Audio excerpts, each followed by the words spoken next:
샬롬. 한 주간을 시작하는 월요일 아침입니다. 이 한 주간에도 우리 하나님께서 예수 그리스도 안에서 베풀어 주시는 평강과 은혜와 또 그 놀라운 사랑이 함께할 수 있기를 축복하고 기도합니다. 우리는 하나님의 부를 창출하는 잠언의 가르침에 대해서 살펴보고자 합니다. 하나님의 부를 창출한다는 것은 하나님과 함께 일하면서 자기의 삶에서 하나님의 부를 가지고 하나님의 선한 목적들을 이루어가는 삶을 의미합니다. 하나님의 부는 우리를 부유하게 하면서도 근심이 없게 합니다. 이처럼 하나님의 부를 자신의 삶에서 창출하여서 부유해진 사람은 부 때문에 근심하는 것이 아니라 오히려 예수님 말씀처럼 바늘길을 통과한 부자가 되는 사람입니다.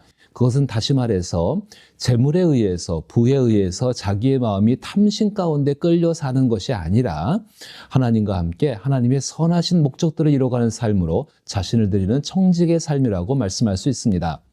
부를 창출하여 부자가 되는 방법은 모두의 관심사입니다. 잠언에서도 하나님의 부를 창출하는 방법에 대해서 분명하게 언급을 하고 있습니다. 그런데 잠언에서 제시하는 부를 창출하여 부자가 되는 방법은 고대 바벨론에서 가르친 부의 창출의 원리와 현대의 성공적인 투자 원리와 크게 다르지는 않는 것 같습니다. 그러나 일반적으로 알려진 부자가 되는 방법과 잠언의 가르침이 다른 점은 정직성과 상호 의존적인 공동체를 위해 부가 사용된다는 목적과 부의 주체가 하나님이라는 사실이 분명하게 다릅니다. 잠언은 부를 창출하는 방법을 일목요연하게 한 곳에서 제시하지는 않습니다. 대신 잠언 전반에 걸쳐 하나님과 함께 부를 창출하는 방법을 담고 있습니다. 이것은 우리의 삶을 통해 하나님께서 부를 이루신다는 것을 깨닫게 하는 것입니다.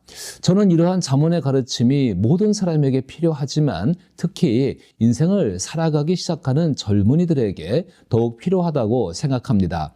또한 잠언에서 하나님을 기업으로 삼은 레위인들이 부를 축적하는 것을 다루지 않듯이 교회도 부를 축적하는 것에 대해 매우 신중하고 조심해야 합니다. 잠언은 부를 얻고 창출하는 데 있어 4가지 요소를 제시합니다. 첫째는 수고로운 노동입니다. 둘째는 정직한 노동입니다. 셋째는 냉철한 현실 인식입니다. 마지막으로 자기 일에 대한 능숙한 솜씨를 강조합니다. 잠언이 쓰여진 시대의 상황과 현대 사회는 많은 차이가 있습니다. 잠언이 기록되던 시기에는 부를 얻는 방법이 현재에 비해서 다양하지 않습니다. 그럼에도 불구하고 복잡한 사회든 단순한 사회든 부의 주인은 하나님이십니다. 따라서 시대가 아무리 복잡해지고 다양해진다 하더라도 하나님과 함께 하나님께 부를 얻고 창출하는 원리는 변하지 않습니다. 잠언에서 부는 하나님께서 주신 것으로 간주됩니다. 이 말의 의미는 하나님과 사람 간의 관계 속에서 부가 얻어지게 된다는 것입니다. 이 관계는 아버지와 아들 간의 관계로 설명할 수 있습니다. 고대 사회에서 아들은 아버지가 하는 일을 배우는 견습생입니다. 아버지의 부가 아들에게 세습되지 않는 것은 잠언의 기본적인 가르침입니다. 그러나 아들은 아버지의 모습을 닮아가면서 자신의 삶에서 부를 창출합니다. 따라서 잠언이 말하는 부의 창출 원리는 하나님을 닮아가며 자신의 삶에서 부를 만들어가는 것입니다.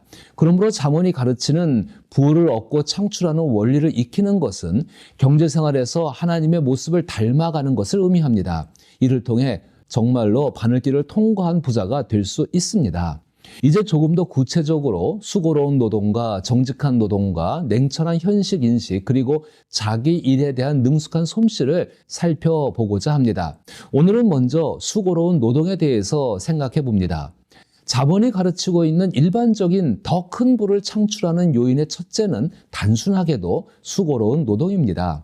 이것은 현실의 삶에서 부를 얻고 창출하기 위한 수고를 의미합니다. 잠언 12장 24절과 14장 23절 그리고 16장 26절을 읽어보겠습니다. 부지런한 자의 손은 사람을 다스리게 되어도 게으른 자는 불임을 받느니라. 모든 수고에는 이익이 있어도 입술의 말은 궁핍을 이룰 뿐이니라.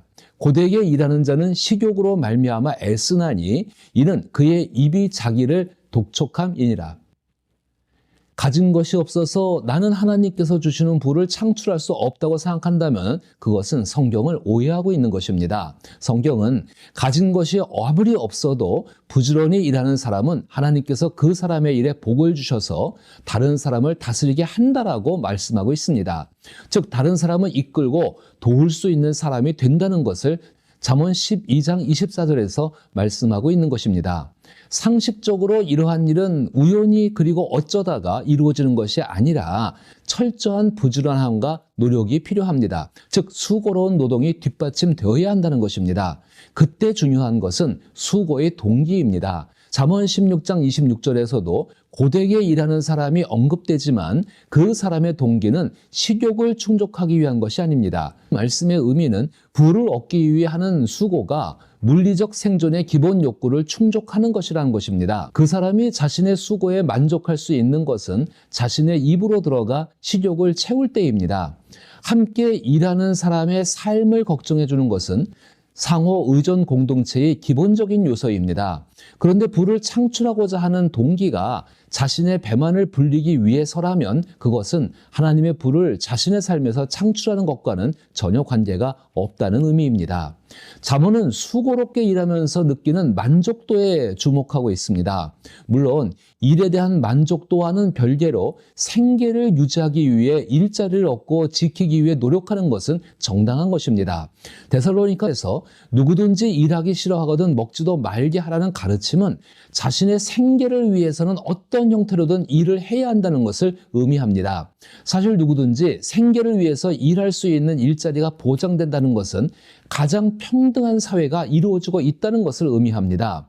생계를 위한 일자리가 제공되지 않는 사회는 매우 위험한 사회입니다. 그리고 그러한 책임은 그 사회에 영향력을 미칠 수 있는 권력과 부를 소유한 사람에게 있다고 해도 과언은 아닙니다. 이는 그 사회에 영향력을 미칠 수 있는 사람들이 자원과 부를 공정하게 배분하지 않았기 때문입니다. 또한 생계를 위해 노력하는 사람들에게 공정한 대가를 지급하지 않았기 때문입니다. 그런데 이러한 현상은 인류의 역사 가운데 계속되어져 왔습니다. 그리고 그 문제를 해결하는 사람은 없었습니다. 오직 하나님만이 그 문제를 다루실 수 있습니다. 이것이 그리스도인들이 살아가는 사회의 현실이라면 그 사회 속에서 하나님께서 주시는 부를 창출하기 위해 잠언 12장 24절에 언급된 게으른 자는 부림을 받는다라는 구절을 생각하고 있어야 합니다. 게으른 사람의 특징에 대해 이미 말씀드린 바와 같이 아무것도 하지 않는 사람, 낭만적인 생각, 스스로 만든 공상과 꿈만 가지고 있을 뿐 그것을 이루기 위해 어떤 노력도 하지 않는 사람, 그리고 어떤 일을 하고 싶다고 말만 하면서 세상에 대한 불평이 가득한 사람을 포함합니다. 물론 현실과 이상의 괴리도 존재합니다. 우리가 경제생활의 주체가 되기 전에 어릴 적에는 다양한 직업에 대한 그 일을 하고 싶다는 꿈을 많이 꿉니다. 그리고 그 꿈을 이루기 위해 준비를 합니다. 그러나 그 준비 과정에서 아무리 행복은 성적순이 아니라고 하더라도 힘들고 고된 것이 분명합니다. 더욱이 이렇게 힘들게 자신의 미래를 준비하는 사람에게 즐거워하며 하고 싶은 일을 찾으라고 일반적으로 말들을 많이 합니다. 그런데 경제생활을 시작하기 전에 자신이 즐거워하며 하고 싶은 일을 찾은 사람이 과연 얼마나 될까요? 대부분은 자신이 생각해 왔던 것과 실제로 해야 하는 경제생활이 다르다는 것을 나이가 든 후에야 깨닫게 됩니다. 결국 생계를 위해 일하는 사람이 될 수밖에 없다는 것입니다. 그런데 왜 잠언은 수고롭게 일하면서 느끼는 만족도에 대해서 언급을 할까요? 잠언에서 언급하는 하나님의 부를 창출하는 수고로운 노동과 하나님의 부를 창출하는 두 번째 원리인 정직한 노동의 기본적인 의도는 스스로 하고 싶은 일을 주도적으로 찾지 않으면 결국 남이 시킨 일을 하게 된다는 것입니다. 그러나 현실은 본인이 하고 싶은 일을 찾는다 하더라도 생계 문제로 인해 그 일을 수행하기가 매우 어렵고 결국 내키지 않는 일을 억지로 하게 되는 상황이 발생합니다. 이것이 일반적인 사람들의 모습일 것입니다. 그 속에서 신앙인도 예외는 아닙니다. 그래서 신앙인들은 하나님께 이렇게 기도하는 경우가 많이 있습니다. 주님, 저는 일할 수 있는 것이 감사하기도 하지만 한편으로는 매우 싫습니다.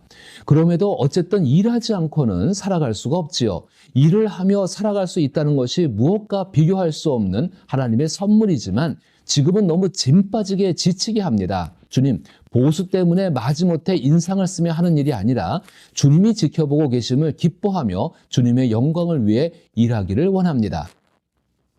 이 기도 속에는 이상과 현실의 부조화를 극복하는 지혜가 담겨 있습니다. 잠언에서 다루어진 수고로운 노동과 정직한 노동의 기본 배경은 창세기로 거슬러 올라가야 합니다. 창세기 2장 7절과 19절을 읽어봅니다. 여호와 하나님이 땅에 흙으로 사람을 지으시고 생기를 그 코에 불어 넣으시니 사람이 생명이 된지라. 여호와 하나님이 흙으로 각종 들짐승과 공중에 각종 새를 지으시고 아담이 무엇이라 부르나 보시려고 그것들을 그에게로 이끌어 가시니 아담이 각 생물을 부르는 것이 곧 그의 이름이 되었더라. 이 말씀 속에서 우리는 하나님께서 손에 흙을 묻혀 가시며 사람을 만드시고 에덴 동산을 건설하신 모습을 볼 수 있습니다. 창세기 1장에서는 천지창조가 하나님의 말씀으로 이루어졌습니다. 그러나 창세기 2장에서는 하나님께서 직접 수고하며 일하심으로써 사람과 세상이 창조되고 운영되는 과정을 보여줍니다. 하나님께서 이렇게 일하신 것은 하나님의 기쁨도 있지만 창조하신 세계 안에서 살아가며 일하는 사람들의 기쁨도 있기 때문입니다. 하나님이 창조하신 세계는 하나님과 사람들이 상호 의존적으로 살아가는 공동체입니다. 하나님께서 수고롭게 노동을 하신 것은 자신과 함께 살아가는 사람들을 위한 것입니다. 그러면 그 세계 속에 살아가는 사람들은 어떻게 해야 할까요? 창세기 2장 15절을 보면 여호와 하나님이 그 사람을 이끌어 에덴 동산에 두어 그것을 경작하며 지키게 하셨다라고 말씀합니다. 쉽게 말하면 하나님은 아담에게 직업을 주신 것입니다. 해야 할 일을 주신 것입니다. 과연 아담이 처음부터 자신이 해야 할 일을 원했을까요? 이에 대해 성경은 아무런 언급도 하지 않습니다. 그렇다면 자본에서 부를 창출하는 원리를 고려할 때 아담은 그 일 속에서 즐거움을 찾았다고 볼 수 있습니다. 어떻게 이것이 가능할까요? 하나님께서 손에 흙을 묻혀 가시며 일하시고 천지를 창조하실 때 행복해 하셨던 것을 생각해 보는 것입니다. 적어도 아담이 타락 이후에 땀을 흘려 수고롭게 노동을 하는 것을 보면은 단순히 생계를 유지하기 위한 것만은 아님을 알 수 있습니다. 비록 생계를 유지하기 위해서 일을 하지만 그 일 속에서 하나님도 그렇게 하셨다라는 생각이 있었을 것입니다. 그래서 아담은 타락 이후에 일을 할 때마다 그 일을 통해 하나님을 기억할 수 있었다는 것입니다. 그것은 아담이 하나님의 형상대로 지어졌기 때문입니다. 우리는 하나님의 형상대로 지음을 받은 존재입니다. 그렇다면 생계를 위해 일해야 하는 현실 속에서도 그 일에서 즐거움을 찾을 수 있습니다. 하나님이 그렇게 일하셨기 때문입니다. 이것이 바로 정직한 노동의 모습이고 하나님과 함께 일하는 모습입니다. 그리고 하나님은 그렇게 수고로운 노동으로 인한 수고에 반드시 보상해 주십니다. 하나님과 함께 일하는 사람의 수고로운 노동은 하나님의 부를 창출하는 씨앗과 같습니다. 물론 하나님께서는 수고로운 노동에 대한 복을 주십니다. 그 복은 이상이 100배의 결실을 거둔 것처럼 뿌린 대로 거둔 것 이상의 축복을 받게 하는 정직한 노동, 냉철한 현실의 인식, 그리고 자신의 일에 대한 뛰어난 솜씨를 통해 하나님의 부를 창출하는 것입니다. 현대사회는 잠언이 쓰여졌던 시대보다 노동의 형태가 더욱 다양해졌습니다. 잠언에서 언급하는 수고로운 노동의 기초는 육체적인 노동을 의미합니다. 그러나 수고로운 노동은 육체적인 것만으로 한정되지 않습니다. 육체적인 노동 외에도 정신적, 정서적, 그리고 영적 노동이 포함됩니다. 중요한 것은 어떤 형태의 노동을 하든 그 안에서 하나님으로부터 오는 즐거움을 찾는 것입니다. 하나님께서도 그렇게 일하셨다는 것을 기억하며 자신의 수고로운 노동을 감당하는 것입니다. 그렇게 할 때 그 수고로운 노동은 하나님과 함께하는 수고가 될 것입니다. 수고로운 노동의 대가가 없는 경우도 있습니다.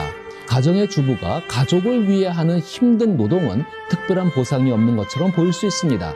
그러나 대가가 없는 노동이라 하더라도 하나님과 함께 일하며 하나님을 의존하는 상호 의존 공동체를 위한 노동이라고 생각한다면 가족도 분명히 하나님과 함께 살아가는 하나님을 의존하는 상호 공동체이죠. 그렇다면 우리는 그 일 속에서 하나님께서 창출하시는 부를 경험할 수 있습니다.